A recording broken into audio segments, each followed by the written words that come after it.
Le parcours du blessé, il est organisé sur une durée plus ou moins longue, hein, qui va évidemment de la blessure à la réforme, et pour les militaires qui ne pourront pas retrouver une place dans l'institution, vers la réinsertion professionnelle.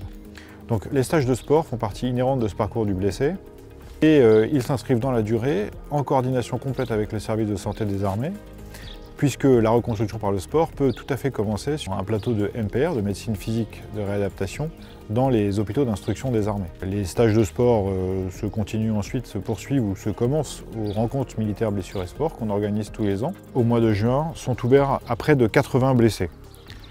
À la fois grands blessés, ce qu'on appelle grands blessés, c'est-à-dire paraplégiques, tétraplégiques, blessés physiques, autonomes, ou blessés psychiques, évidemment autonomes. La vocation de ces rencontres militaires blessures et sport, c'est de faire découvrir ce que c'est que le sport avec un handicap. En tout soldat réside un sportif, et donc lorsque le soldat a l'impression avec la blessure, quelle qu'elle soit physique ou psychique, lorsqu'il a l'impression d'avoir été abattu en plein vol, il doit pouvoir se dire que l'avenir n'est pas noir, qu'il va pouvoir recommencer à faire du sport. Quand on est soldat, on fait du sport, beaucoup. Le jour qu'on est blessé, du jour au lendemain, on n'est quasiment plus rien.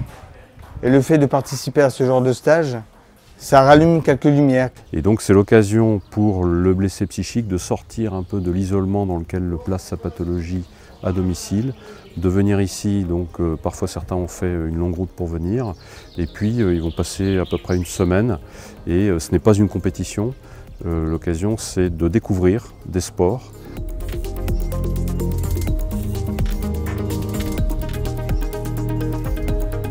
La blessure psychique, évidemment, c'est un véritable enjeu pour l'armée de terre. Aujourd'hui, plus de 70% des blessés qui sont suivis par la cellule d'aide aux blessés de l'armée de terre sont des blessés psychiques. Sauf qu'en termes de reconstruction par le sport, très clairement, il n'y a pas de différence. Les stages sont organisés pour eux et accessibles pour eux exactement comme ils le sont pour les blessés physiques. Le sport est très important pour la reconstruction des blessés psychiques.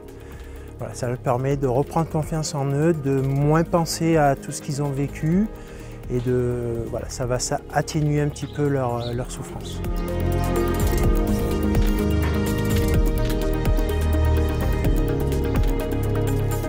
Moi, je pense que le stage des rencontres militaires blessures et sport doit intervenir dès que le blessé est prêt à le faire, physiquement et bien sûr psychologiquement. On a encore une fois cette année un très jeune blessé. Bon, il s'est posé des questions avant de venir. Hein. Nous, on a discuté, je lui ai dit, il n'y a pas de souci, moi aussi j'étais pareil. Et en fin de compte, tout se passe bien. On met tout le monde dans le même bain, quelle que soit la blessure, parce que derrière le vocable #blessé de guerre, engagement opérationnel ou préparation opérationnelle, c'est le même combat. Et donc c'est la raison pour laquelle tout le monde se retrouve derrière ce vocable #blessé de guerre, qui est le mot de rassemblement pour les RMBS.